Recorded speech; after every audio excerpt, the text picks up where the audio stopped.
Any expansion boards that fit in the PC must be compatible with an electrical interface standard called the 8-bit Industry Standard Architecture bus. Industry Standard Architecture is usually abbreviated ISA. Here's the basic set. It's a lot cheaper than $50. A straight slot screwdriver and a Phillips head screwdriver can do most any job in PCs or clones. The 34-wire cable carries control signals, and the other one, the 20-wire cable, carries the data. Now, both of those cables plug into the controller at this point. The controller has a 34-pin connection for the 34-wire cable and a 20-pin connection for the 20-wire cable. You will notice a place for a second 20-wire cable on your hard disk controller. That's because most hard disk controllers support 2 hard disks. Now, before you can put the drive itself into the system, you've got to adjust a couple of things. First, we adjust something called the terminator chip. You can see it over here on the Seagate 4096. Remember, I mentioned the 4096 before. Here it's turned upside down. You may not recognize it. It's right here. The terminator chip is right here. It may look like a normal chip, or perhaps, like in this case, like a very skinny chip. In any case, it's probably the only thing on your hard drive that looks like a chip in a socket. I'll show it to you here on the Seagate 225.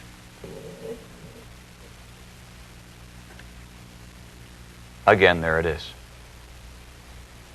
It's actually a resistor.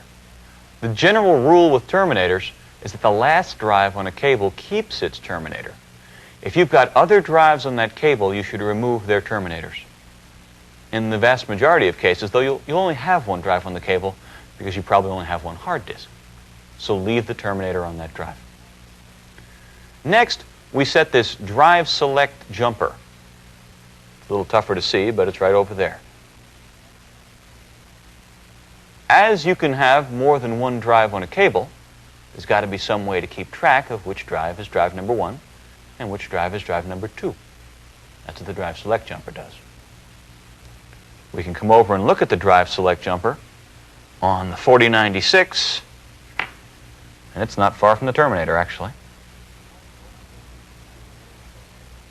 Now, like most things in the computer world, we don't make it quite that simple. Some people wouldn't call them drives 1 and 2, but drives 0 and 1.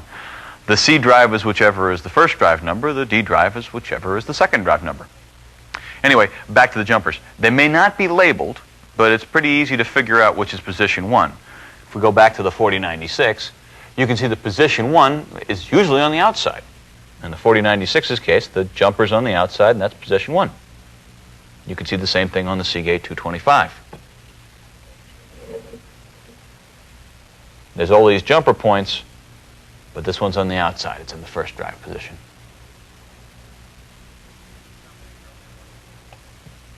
So we've seen the terminators and the jumpers on the 4096 and the 225.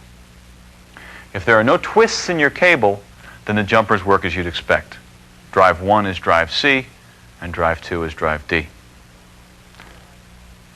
On many systems, however, and real IBM systems in particular, you may see that your cable has a twist, like this one.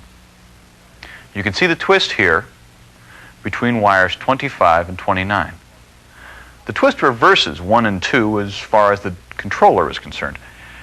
Say the controller's over here, and say the drive is here, and the twist is between them. If I jumper the drive to be drive 2, then it looks like drive 1 to the controller because of the twist. The twist reverses 1 and 2. If I jumper the drive to be drive 1, it looks like drive 2 to the controller, again because of the twist. On the other hand, if I put a drive on this non-twisted connector, then the controller sees it as whatever it's jumpered as. It partially summarizes what I've said here. In all cases, the last drive on the cable keeps the terminator, the other one loses it. Of the 4 cases in the book, 2 of them are pictured here on this graphic. In this graphic, there's no twist, so we jumper the drives accordingly. C is drive 1, D is drive 2. When there is a twist in the cable, as in this graphic, you end up setting both jumpers to the same position, as the twist makes the further drive reverse its jumper position. Now all we've got to do is put the drive in. AT-type systems, again we're going to put this in an AT, secure drives with rails on the side. That's this black plastic rail here. And then the drives can slide right in, like a drawer into a desk. XT systems work a little differently. XT-type systems generally screw the drive right into a support on the chassis. This brings up two simple rules you'll use in order to figure out what a board does. First, there's the "what's it connected to" rule. If the board's got a ribbon cable from it to the hard disk, well, chances are it's a hard disk controller. The second rule is the "what kind of connector is on it" rule. Female 25-hole socket, we'll see back here, is used for a Centronics parallel printer port. This board over here is the display controller board. I know this because it's connected, or it was connected, to the display before I took it off, and because of its connector type. This is a female 9-pin connector, the connector used for the first three kinds of video boards offered in the PC world. Those boards are the monochrome display adapter, the color graphics adapter, and the enhanced graphics adapter. Those names are a mouthful, so they're generally called the MDA, CGA, and EGA. We'll have to go over to the AT to look at the fourth type. The video graphics array, or VGA, uses this three-tiered connector. 3 rows of 5 holes offset from one another. Some have only 14 holes. That's 2 rows of 5 and 1 row of 4. Let's look quickly into the AT.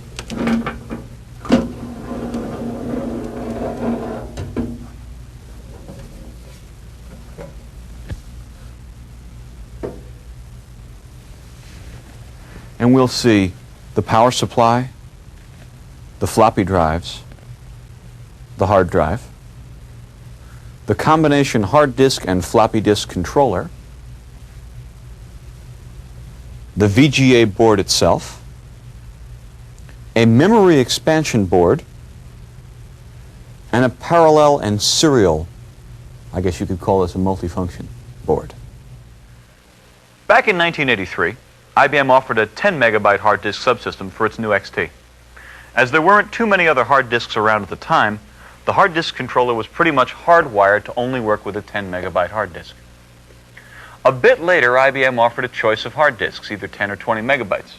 To accommodate this, they used a controller from Xebec that could support either size. In fact, it could support 4 hard disks, 2 varieties of 10 meg, a variety of 20 meg, and a 5 megger. You indicate to the controller which drive you had by moving a jumper on the controller board. It was actually on the controller board. Soon, some vendors responded to the proliferation of hard disks and hard disk sizes by offering more and more jumper options. This practice is becoming less popular, however. The major vendors of XT hard disk controllers are instead using an auto-configure approach. In this approach, you configure your controller by running a program that puts the hard disk's vital statistics on a specific location on the hard disk. For example, commonly you'll see the first sector of the hard disk. That's referred to as cylinder 0, head 0, sector 1. Some AT-RLL controllers do the same thing. IBM wanted the AT to be flexible in handling hard disks, so they used yet another approach. They stored a table in the AT's BIOS ROM. The BIOS ROM chip's in the AT, recall. And this table had 14 popular hard disk types. Basically, IBM took the 14 most popular drive types and described them in the ROM. The user would then indicate which of the 14 types is closest to her hard disk with the AT setup program. 14 drive types, unfortunately, however, proved to be confining. So later, ATs had a table with 25 types. That wasn't enough either. So even later, ATs knew of 47 types. Most AT-type clones know of 47 or more drive types. Unfortunately, every clone has a slightly different drive table. What that means is, this drive, for example, that I referred to before, is a drive type 35 on one computer I've got. It's a drive type 44 on a different computer. That's because their ROM drive tables are different. You've got to have your computer's documentation to find out what your drive table is. Let's start with central processing units. They're the things I've mentioned a few times, called CPUs. Over here on the XT, here's the Intel 8088. It's the heart of the XT. Recall that I've mentioned one of the characteristics of the CPU is something called the CPU's megahertz. Megahertz is the speed of the clock circuit that drives the CPU. The clock is to a computer what a metronome is to a beginning piano player. It sets the pace for the system. There's another characteristic you need to know, the data path. The 8088 has an 8-bit data path. Now 8-bit data path means that the doorway to the outside motherboard and expansion circuitry is only 8 bits wide. As the CPU can only read or write 8 bits of data at any instant in time. Think of the data path then as the width of the CPU's front door. The most data that can be transported in or out at any point in time. In the case again of the 8088, the data path is again 8 bits, and the typical clock rate is from 4.77 to 10 megahertz. Now let's go over to the AT motherboard. Here's the 8286 on the AT motherboard. It runs at 8 megahertz. The data path on the 286 is 16 bits, twice as wide as the 8088. Moving over to the 386 motherboard, the processor on the 386 motherboard is the 386DX chip. Now, if you take a close look here at the lettering on top of this chip, then you'll be able to see that it says 8386DX-20. The -20 means that this particular 386 can operate at up to 20 megahertz. The 386DX has a 32-bit data path, even larger than the 286. This board in the back has this odd connector on the back called a DB25 connector. There's actually two of them here. It's called that because it kind of looks like a capital D from the side, and there are 25 tiny pins. You'll see two kinds of them on a PC. One with 25 pins, that's the male connector, and one with 25 holes, that's the female connector. The male plug is used for the serial or RS-232 port, again used to connect modems and sometimes printers. Back to the XT and remove the floppy disk controller. Now because it's got a cable on it, we've got to be a little more careful. First, I remove the ribbon that connects it to the floppy disk drive. There's the controller, there's the floppy, and there's the ribbon. I'm going to be careful. Now before you move this away, make a note in your notebook how it goes back on. Now in this case it's easy, there's a key.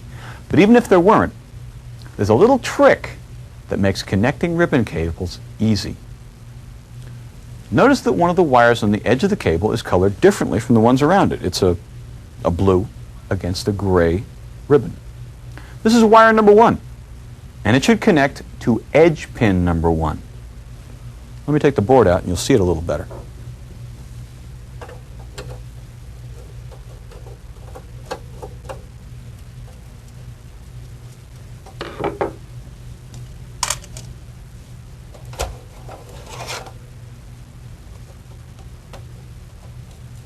Being very careful not to nick these cables. It's quite easy to do. Look at an edge connector like this one. Over here, can you see the 2? That's the silver 2, not the big white P2. Now down this way, you don't have to see that far, but down this way there's a 34. You may be able to see that also. Let's go back to the 2. Now, pin 1 goes right next to the 2. So when you're reconnecting the cable, make sure the blue line goes to the side where the 2 is. Now if we look closely at this board, I've got to turn it upside down, or turn it around, so that you can see these numbers right side up. The only thing really interesting on this board is this chip, It's the large chip, the NEC 765 disk controller chip. You may instead have, and in this case we do have, the Intel version, which is the Intel 8272. Some technical manuals just call it the NEC chip. If a floppy controller dies on you, you could try to change this chip, but more likely, just buy a new floppy controller.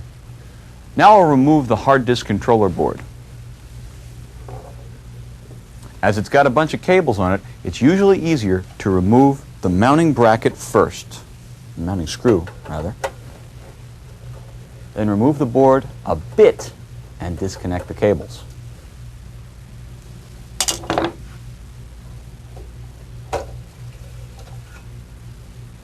Take these two cables off. Note there's two cables, a 34-wire cable and a 20-wire cable. There may be a second 20-wire cable here.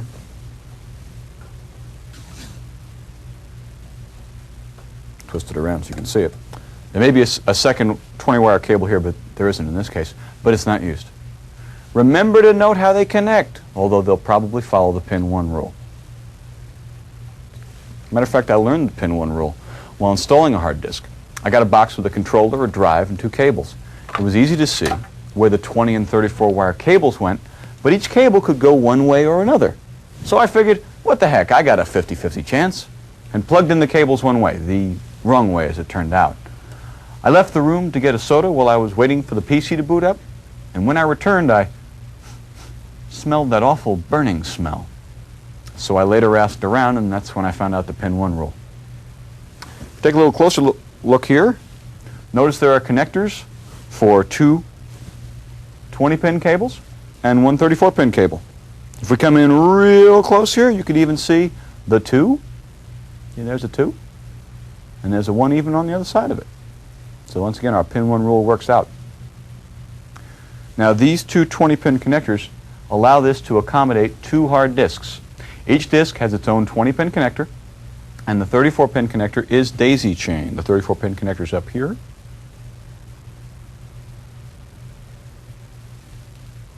It has two connectors on one end. It generally doesn't matter which 20-pin connector you use when connecting the first hard drive. Let's go over a bit and take a look at the ROM on the board. Notice we have a couple of ROM chips here, and on this one I can even read, I'll turn it around so you can read it, I can even read a version number. What is that? 1048333A. I have no idea what that means, but I'd write that down in my notebook. Then we move all the way to the end of the board where we see option. Note the jumpers or the dip switches. In this case we've got jumpers, some have dip switches. Controllers, XT controllers at least, are usually made to support a wide variety of disk types. You tell the controller what type to expect by setting the jumpers or the dip switches. How do you know how to set them? Well, you'll find the exact setting in the manual that came with the controller. If your controller didn't come with a manual, contact the manufacturer and get one. You'll find manuals on all of your boards. Come in handy at some point. Remove the power connection here. Notice this is a milky white connector with 4 wires in it.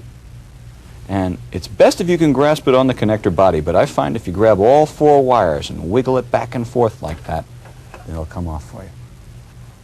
Note the hard disk and the floppy disks use similar looking power connections, and they are in fact identical, and it doesn't matter which is connected to which. Some people think that one connector's for the hard disk and one's for the floppy. That's not true. Over on the AT, I've already pulled the power connector, but you may see this over here, this black wire? That's a grounding wire, and you just pull it off. Then remove the data connections. There's one here on the AT, and one over here on the XT.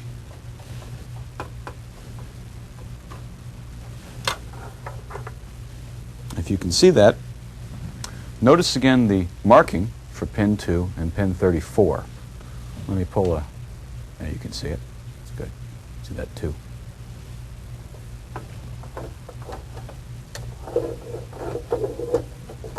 Take my drive out. And please, when you're taking drives out, be careful about these little components that are standing up on top of the drive. As you pull them out, if you're not careful, you can behead these little components. Back over to the AT, and then we'll finally get this AT floppy out.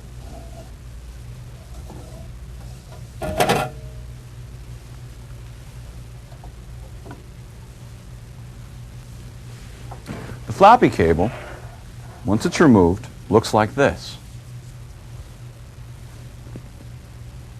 This side goes to the controller, and these connectors go to A and B. But how do I know which is A and which is B? Well, I hope you made a note in your notebook before taking it apart. Notice the end of the cable has a twist in it. This looks like it's been cut, but what actually happened is they cut it, they twist it, and they put it back together. The twist is right there. This is the end that goes in A. The twist tells the controller which drive is A. Keep an extra cable around just to test other cables' width. Let's look at the drive. We look at the XT drive here. First, notice this thing that looks like a socketed chip. It isn't. It's a resistor called a terminating resistor or a terminator. Most drives come with a terminator. I can show you a similar one on the AT.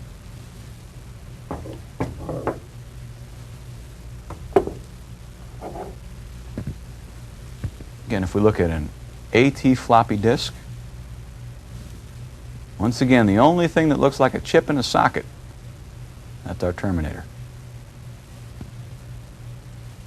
The A drive must have a terminator. Remove it from the B drive.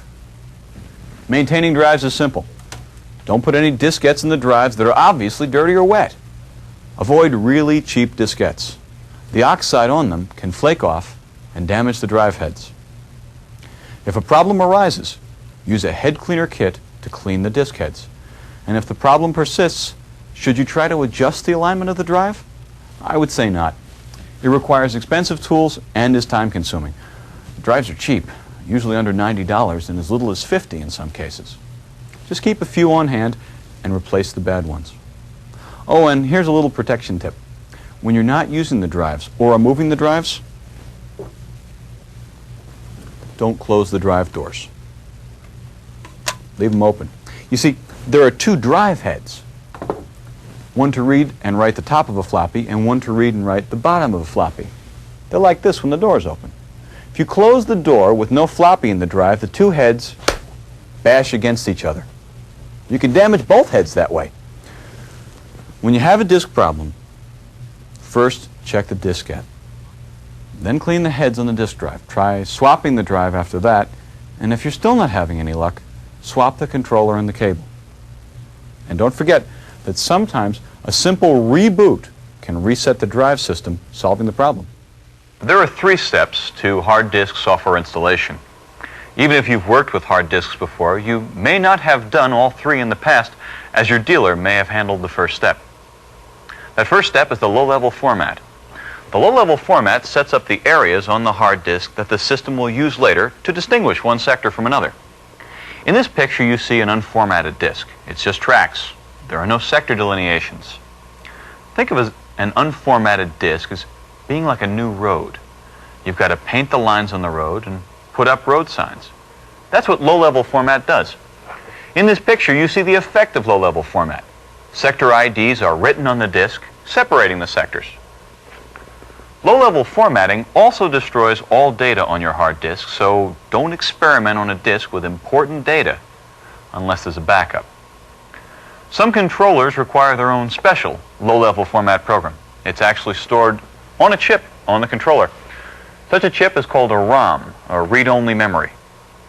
The debug program that came with your DOS can activate such a program if it exists. Brand of drive and controller have special characteristics that separate them from other drives and controllers. We'll look at these characteristics first.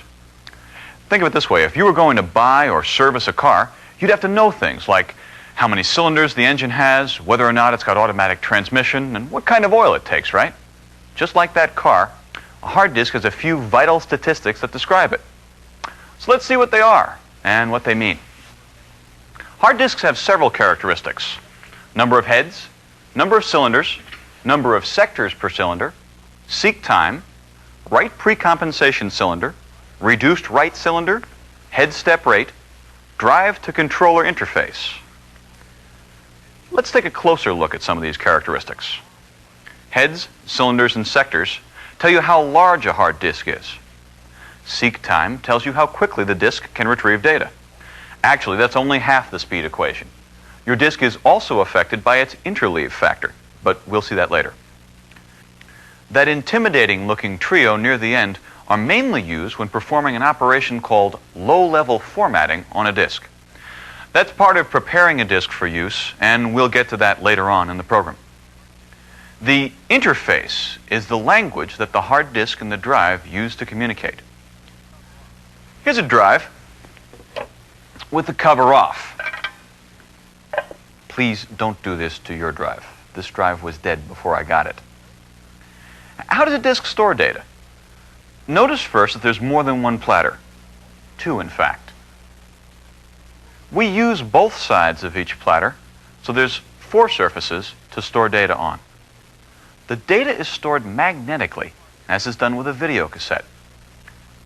Some hard disks use as little as 2 surfaces, some use as many as 16. Note here that there is a read-write head for each surface. So some people would call this a 4-surface disk. Some would call it a 4-head disk. You'll see both terms interchangeably. Each surface is then divided into cylinders or tracks. Cylinder and track are 2 more terms that are pretty much used interchangeably, although there is a difference in meaning, although not one we'll worry about. Each surface of this 5¼ inch disk is divided up into 615 concentric tracks. Imagine, 615 tracks in this small space. And these drives only use about a 1-inch wide band to actually store the data.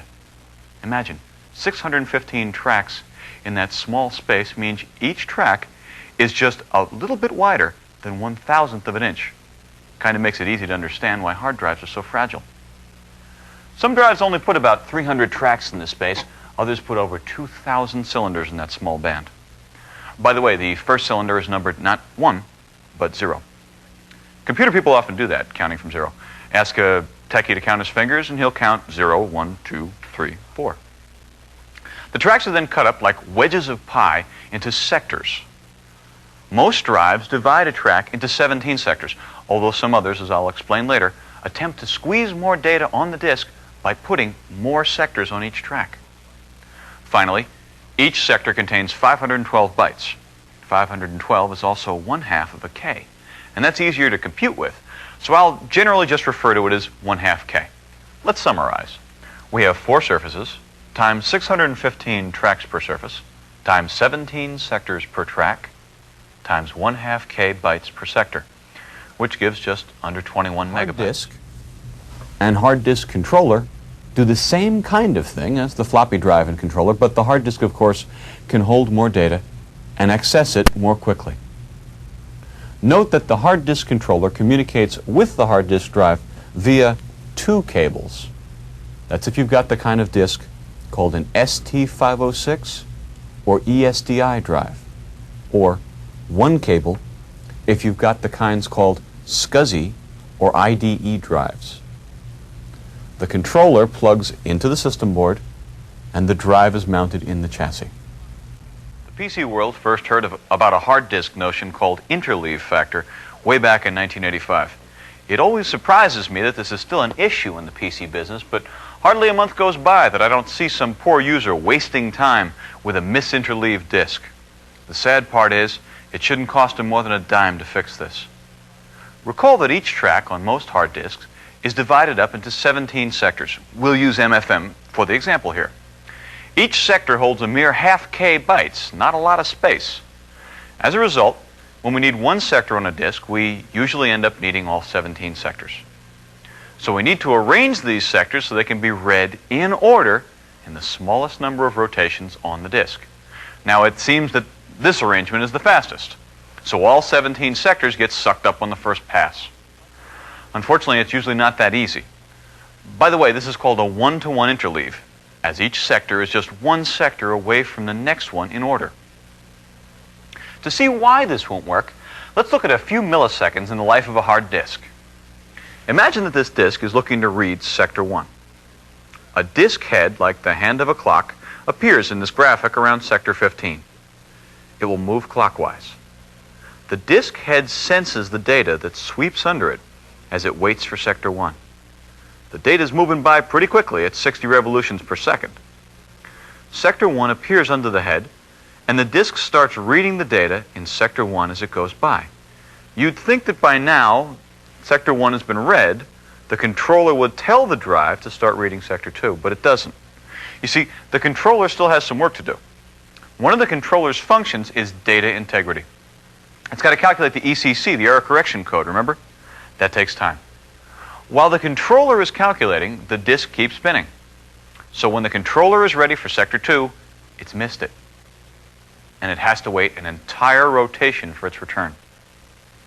That means we only get one sector per rotation, which is a pretty lousy data transfer rate.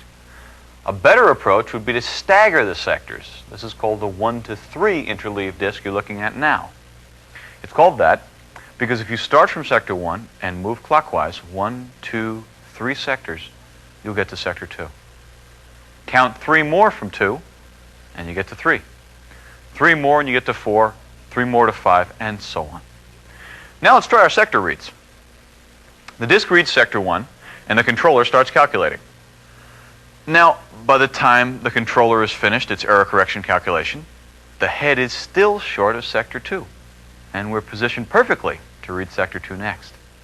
You see, how fast the controller calculates determines how best to interleave the disk. This is an older XT slot, and this is the AT slot. It looks like an XT slot, but it's a bit longer. It supports 16 bits of data transfer. Even though this slot was introduced in 1984, it's still the most common bus in the desktop PC market and is now known as ISA, the industry standard architecture. Here's a 16-bit ISA board.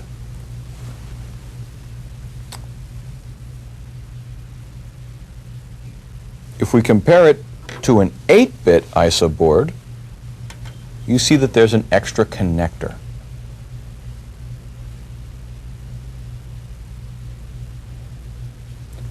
Remember that the 16-bit capability of the 286 prompted the creation of the 16-bit ISA bus.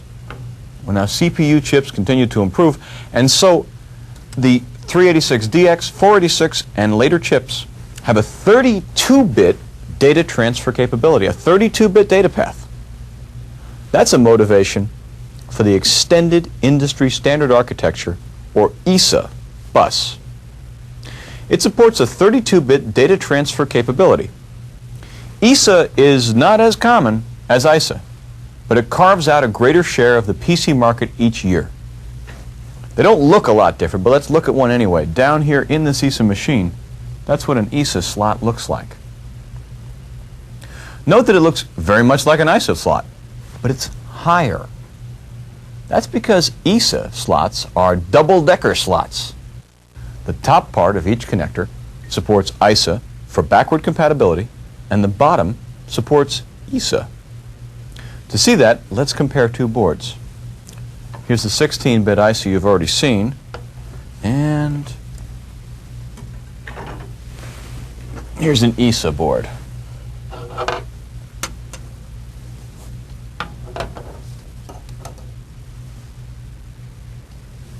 You can see the ESA board projects further than the ISA board. We talked about 8-bit boards before.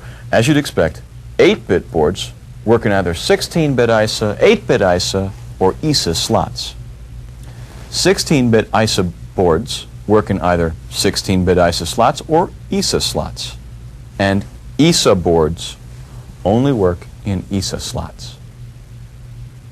But what about this? Can I take a 16-bit ISA board and put it in an 8-bit ISA slot? Well, ordinarily the answer is no. But some 16-bit boards are so-called smart sensing boards. These are boards that sense whether they're in an 8 or 16-bit slot. You plug them in and they kind of go, figure out what sort of slot they're in, and behave accordingly. Some VGA boards and LAN boards come to mind here. And by the way, here's a surprising fact about these buses. No matter how fast your computer is, its bus generally won't run faster than 8 or 10 megahertz. That means a 50 megahertz computer runs only at 8 megahertz when communicating with something in a bus slot, something like a video board, a hard disk controller, or whatever. Now, in general, that's not a terrible thing. I mean, you needn't talk to your printer or your floppy drive or your mouse at 8 megahertz. Neither one runs anywhere near that speed. But that means that putting memory on an add-in expansion board is not a very good idea, at least not on a computer faster than 10 megahertz. Whenever accessing memory in an expansion slot, the PC slows down to the slower bus speed, slowing your 50 megahertz number cruncher down to 8 megahertz. That's why, when buying a PC, you should look closely at how much memory you can put on the motherboard. It's surprising how little memory motherboards from some big names can accommodate. Look for the ability to put at least 16 megabytes on the motherboard, even if you're not going to use it immediately. Believe me, you'll get there eventually. Now, of course, there's an exception to that rule about slow buses. Some vendors like Compaq, or for that matter, this no-name 386 clone, have built quite a number of fast PCs that are equipped with one special high-speed slot designed specifically for memory. You can see it here.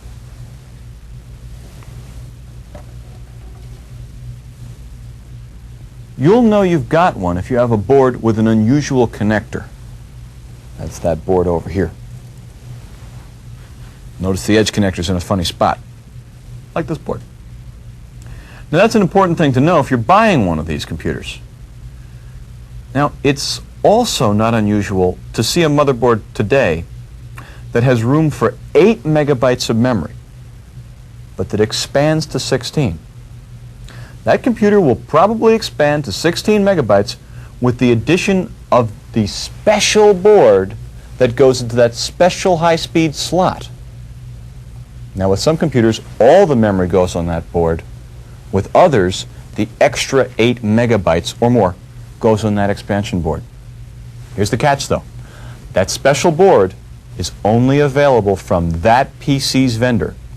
For example, the special board for Compaq machines won't work in the same slot as the special board for Everex machines, which won't work in the same slot as the special board for ASTs, and so on.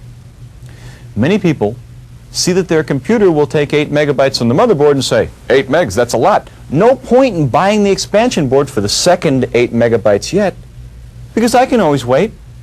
I'll wait till I need more than 8 megabytes, and then I'll buy the memory expansion board.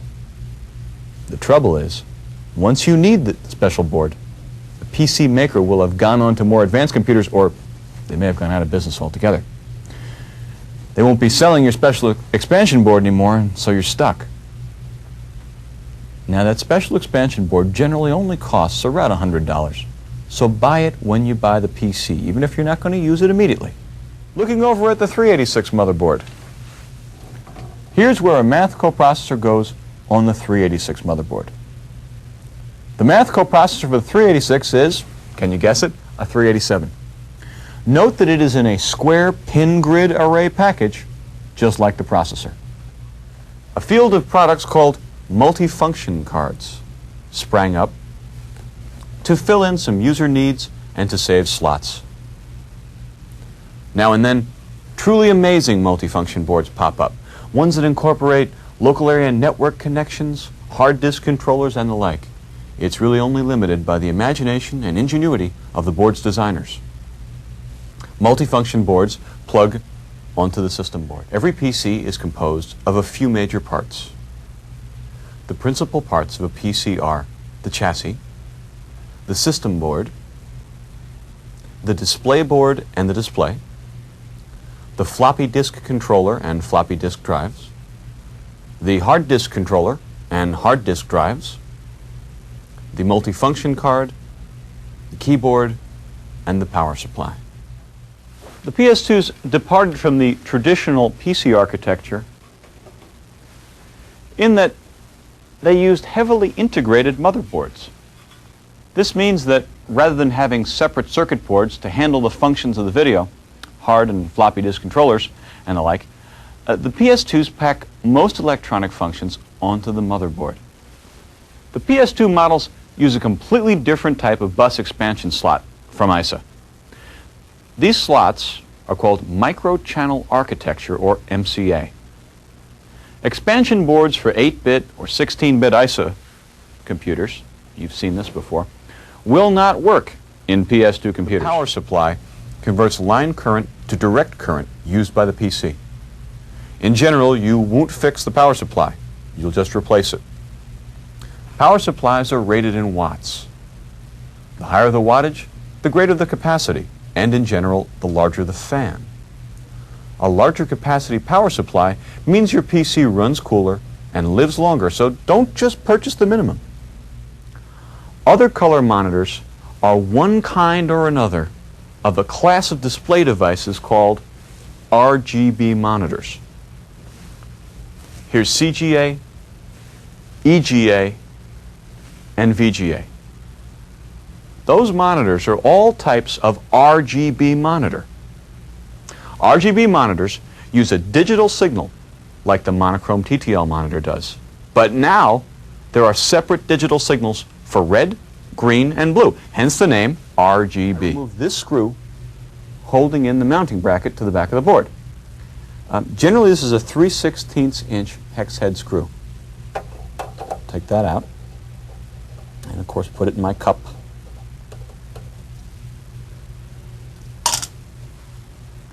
Then I grasp the board in the front and the back and rock the board up and out and then put it aside. If you have anti-static foam, that's nice to put it on. In my experience, it doesn't matter much. However, what does matter is how you handle the board. You can handle a board like this, you can handle a board like this, you can handle a board like this, but don't handle it like this. Keep your fingers away from the gold edge connectors on the board. You don't even see it, but your fingers have a layer of gunk on them that can impede a board's working properly. And by the way, it doesn't matter which of these expansion slots you put the board back in. In 99% of the cases, there's no difference between one slot and another. ROM is, again, read-only memory, a memory chip that has had data essentially burned into it. It doesn't lose data when turned off, unlike RAM. I don't know if I've made that clear, but when you turn a computer off, any information in RAM is lost. Techies would say that RAM is volatile. ROM, because it does not forget when you turn it off, is called non-volatile. We've seen some ROMs on add-in boards. But let's look on the motherboards and let's find the most important ROM. That's your system ROMs, the ones that contain the system's BIOS. If we look over here on the XT motherboard, oh, by the way, BIOS is Basic Input Output System. It's a set of software routines that are absolutely essential for making your computer work. True blue IBM computers have ROMs containing a BIOS written by IBM programmers. That's why if you could see it closer, you don't have to, but if you could see it closer, you'd see a copyright IBM on here. You can't copyright hardware. What they're copyrighting is the software inside. Now, as compatibles cannot copy IBM's BIOS, there are three companies that specialize in creating BIOSes that legally copy the functionality of IBM's BIOS without copying the BIOS itself. You may have heard of them: Phoenix, Award, and AMI, which is American Megatrends Incorporated. A better written BIOS means a more compatible computer. So we've seen the XT's BIOS ROM. Let's go over now to the AT. The AT over here has a couple of ROMs. BIOS ROM on the AT motherboard. And next to them you can even see room for some more ROMs. Very few applications have actually made use of this, but it does exist. Those are both IBM. If we go over to the clone, the 386 clone, notice he's got a couple of ROMs there. See the attractive labels. So in the 386 clone, you see the BIOS ROM here. This is the parallel serial card. Let me just turn it just a little bit so you can read those numbers. If we look at the connectors, it's a male 9 connector, and a male 9 connector, you may recall, is a serial port. Female 25 is a parallel port. A SIM is a small circuit board that has memory chips mounted right on it. It's mounted right on it, and I can't remove these chips. You see 6 here, but you may see 3, or you may see 9. It depends on how it's arranged. Its small edge connector plugs into a special socket on the motherboard of a properly equipped memory expansion board. It generally does the job of 9 chips, so one SIM would equal 1 bank of memory on our 8088 computer. Small screwdrivers are useful for working with small screws, like the kind that secure connectors into the back of PCs. They can also help extracting chips from sockets, like so. The VGA is probably the last IBM video standard that will ever see catch on in the market. There's been later ones, 8514, XGA, and others. But the VGA is the last that's caught on as a standard. For a few years now, the market has been split with so-called super VGA boards. This is a super VGA board. Actually, it's not a vanilla VGA board. Video coprocessors and the current IBM offerings. So let's take a look at a basic VGA board. Notice the group of nicely spaced identical chips and room for more of them. We'll see later that this is memory. Most folks don't know this, but there's memory on every video board. 256K, in fact, with this guy, and more on more advanced boards. By the way, that video RAM, as the memory is called, does not count towards your system's total memory. A 640K system with a VGA actually has 640K of user memory plus 256K of video memory. What's the video memory do? Well, it holds the current system image. That image is constantly scanned by the VGA chip here, as the video board must send 60 or more screens full of signal to the monitor in each second. That data is output in a digital fashion, and then this chip, the DAC, or digital to analog converter, produces the analog signal that the VGA chip requires. Then the signal exits the board out here, the 15-pin VGA connector. Some VGAs have this 9 also. You'll notice this one does. And before I leave this, I should mention that, once again, we've got ROMs right here. I don't know if you can see that, but this, I see that it says V3-1.05. That's a version number.